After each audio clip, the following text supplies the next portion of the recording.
এক রাতে একটা পুরনো হোটেলে উঠল।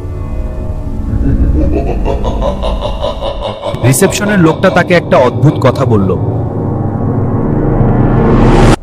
সব দরজা খুলতে পারবেন, কিন্তু শেষ দরজা কখনো খুলবেন না। কিন্তু লোকটার মনে কৌতূহল জ্বলল।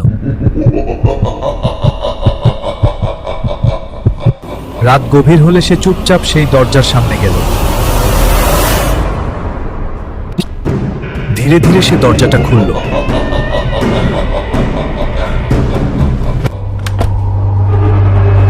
ভেতরে কিছুই ছিল না, শুধু একটা আয়না। লোকটা আয়নার দিকে তাকালো।